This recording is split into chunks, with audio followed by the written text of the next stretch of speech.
Halo semua, perkenalkan nama saya Muhammad Sukron Jazila dengan NIM 231401007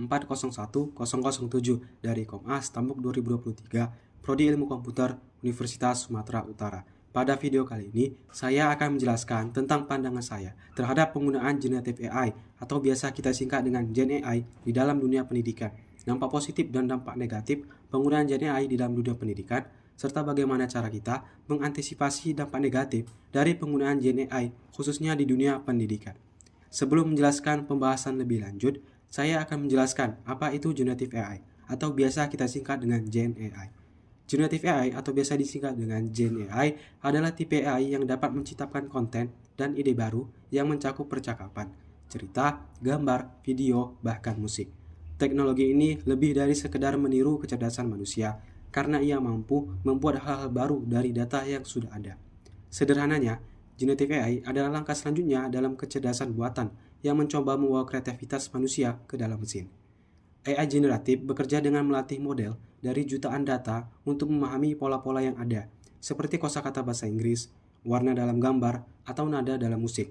Setelah pelatihan, AI ini bisa menggunakan data tersebut untuk menghasilkan sebuah keputusan, memecahkan masalah, atau menghasilkan karya baru yang menyerupai hasil manusia. Contoh generative AI yang mungkin sudah tidak asing lagi bagi kita adalah Gen AI berbasis chat seperti ChatGPT, Gemini AI, Microsoft Bing, dan lain-lain. ChatGPT adalah sebuah aplikasi yang memungkinkan kita untuk berkomunikasi dengan AI seolah-olah sedang berbicara dengan manusia. ChatGPT dapat memberikan jawaban, membuat cerita, atau menjawab pertanyaan dalam berbagai topik. Contoh Gen AI lainnya adalah DALL-E dan Midjourney, dua model AI yang bisa membuat gambar dari deskripsi teks sederhana atau prompt. Misalnya, kita mengetik kucing memakai topi dan jas dengan latar kebun, dan Gen AI tersebut akan menghasilkan gambar sesuai dengan deskripsi yang kita tulis. Generative AI juga merambah di dunia musik dan video. Misalnya ada Soundful, model AI yang dapat menciptakan musik sesuai genre yang diinginkan, atau InVideo dan Sora AI yang menghasilkan video yang disesuaikan dengan tema tertentu. Teknologi ini membuka berbagai peluang untuk seni, pendidikan, dan banyak bidang lainnya. Generative AI juga sering dimanfaatkan dalam dunia pendidikan. Salah satu contohnya adalah dalam pembuatan materi pembelajaran. Dengan menggunakan Generative AI, pendidik dapat menghasilkan bahan ajar seperti latihan soal, esai, dan penjelasan konsep secara otomatis. Misalnya, aplikasi seperti Quizlet yang menggunakan AI untuk membuat kartu belajar berdasarkan buku, teks, atau sumber pembelajaran lainnya. Selain itu, ChatGPT sering digunakan oleh pelajar untuk mendapatkan penjelasan tentang suatu topik tertentu dan atau untuk membantu menguraikan masalah yang rumit. Mahasiswa juga dapat menggunakan Generative AI untuk mengerjakan riset atau mengembangkan ide untuk proyek, esai, atau mengerjakan tugas. Di bidang bahasa, Generative AI membantu siswa dalam belajar menulis dan memperbaiki tata bahasa dengan aplikasi seperti Grammarly yang menggunakan AI untuk memberi umpan balik secara langsung. Dengan cara ini, AI memfasilitasi proses belajar sambil memberikan saran untuk perbaikan. Dengan menggunakan Generative AI, proses pembelajaran dipersonalisasi, meningkatkan fleksibilitas dan efektivitas pendidikan, serta otomatisasi tugas, sehingga memudahkan dan mempercepat pekerjaan manusia. Selanjutnya adalah pandangan dan opini saya terkait dengan penggunaan Gen AI dalam dunia pendidikan. Generative AI memiliki potensi yang luar biasa untuk mempercepat proses belajar di dalam kelas. Dengan kemampuan untuk memberikan pembelajaran yang lebih personal, teknologi ini memungkinkan siswa yang mengalami kesulitan untuk mendapatkan bantuan lebih cepat, sementara siswa yang lebih berbakat bisa diajak untuk menjelajahi topik yang lebih dalam. Teknologi AI seperti ChatGPT dan Google Gemini dapat membantu mempermudah akses informasi.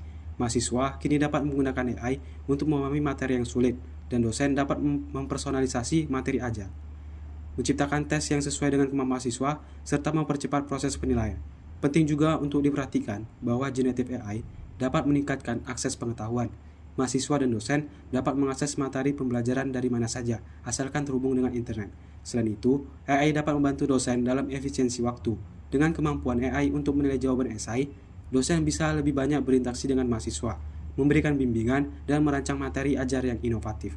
Dengan mengurangi beban administratif, Generative AI bisa meningkatkan interaksi antara dosen dan mahasiswa. Namun, penggunaan Generative AI tidak tanpa tantangan. Beberapa pendidik khawatir bahwa teknologi ini dapat mengurangi keterampilan kritis dan analitis mahasiswa. Ketika informasi dapat diakses dengan cepat, ada risiko bahwa mahasiswa menjadi bergantung pada teknologi dan kehilangan kemampuan untuk berpikir kritis. Selain itu, ada juga kekhawatiran mengenai kualitas informasi yang dihasilkan oleh AI. Meskipun AI dapat memproses data dan menghasilkan konten dengan cepat, ada kemungkinan bahwa informasi tersebut tidak selalu akurat.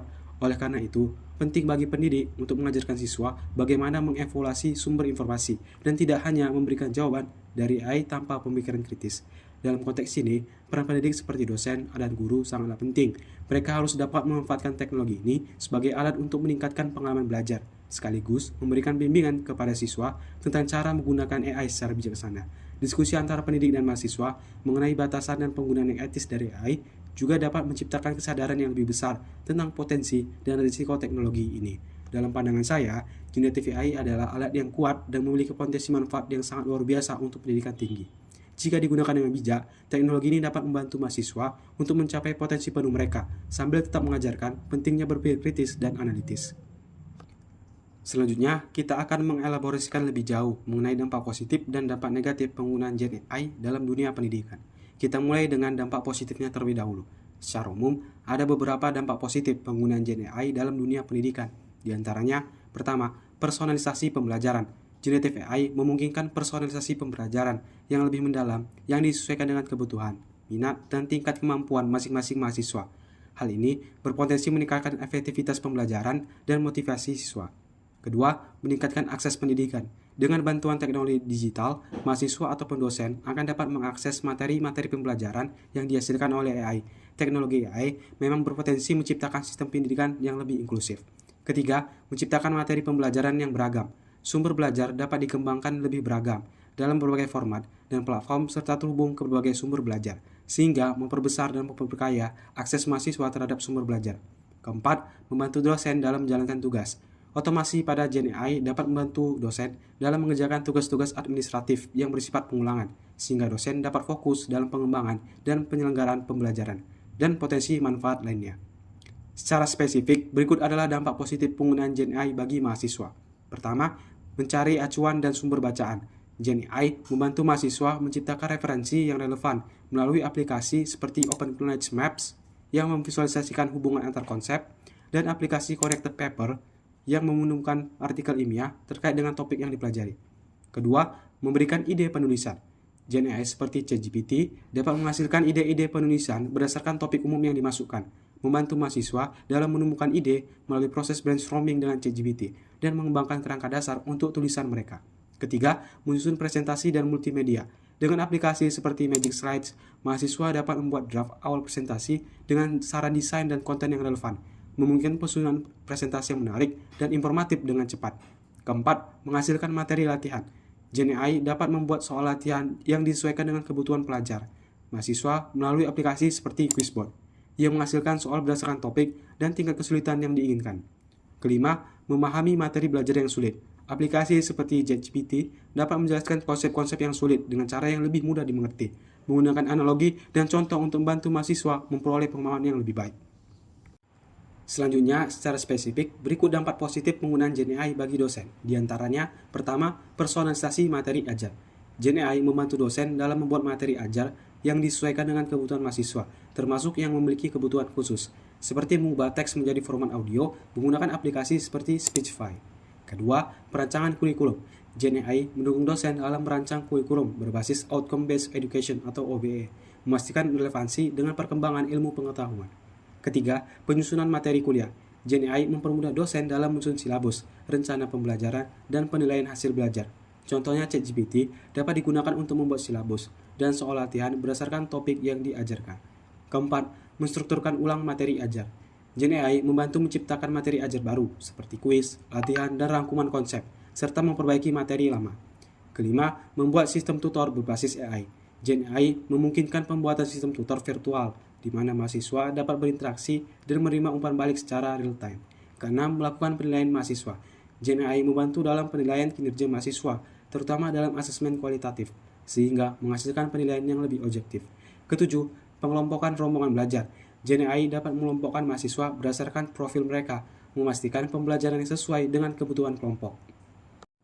Selanjutnya, dampak negatif penggunaan Gen AI dalam dunia pendidikan. Di antaranya, pertama, keakuratan dan keandalan. Tantangan utama dalam penggunaan generative AI adalah memastikan keakuratan dan keandalan konten yang dihasilkan.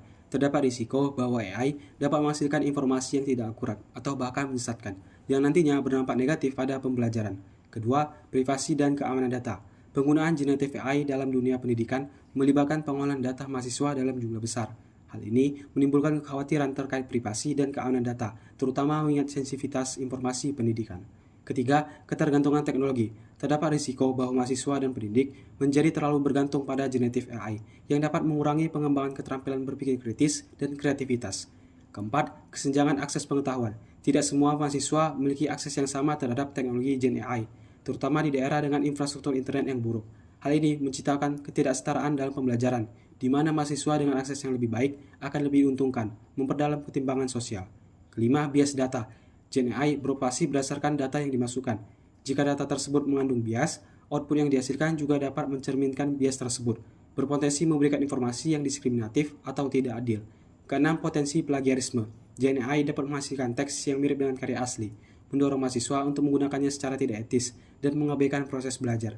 Ketujuh, ketidakjelasan kepemilikan karya. Karya yang dihasilkan oleh Gen AI menimbulkan pertanyaan tentang kepemilikan, yaitu siapa yang memiliki karya tersebut, mahasiswa atau AI. Pembahasan terakhir adalah bagaimana mengantisipasi dampak negatif dari penggunaan Gen AI. Berikut hal-hal yang dapat dilakukan untuk minimalisir dampak negatif atau resiko penggunaan generative AI dalam dunia pendidikan. Pertama, meningkatkan peran pendidik. Dosen perlu beralih dari peran sebagai sumber informasi utama menjadi fasilitator, membantu mahasiswa memanfaatkan teknologi untuk mencapai tujuan belajar. Kedua, kolaborasi antara pendidik dan pengembang teknologi. Penting untuk melibatkan dosen dalam pengembangan dan penggunaan Gen AI agar solusi yang dihasilkan sesuai dengan konteks pendidikan dan kebutuhan mahasiswa. Ketiga, literasi AI. Meningkatkan kapasitas sivitas akademik melalui workshop dan pelatihan tentang potensi dan risiko Gen AI. Pengenalan ini penting untuk memahami penggunaan yang bertanggung jawab dan mempertahankan integritas akademis. Keempat, pengembangan kebijakan.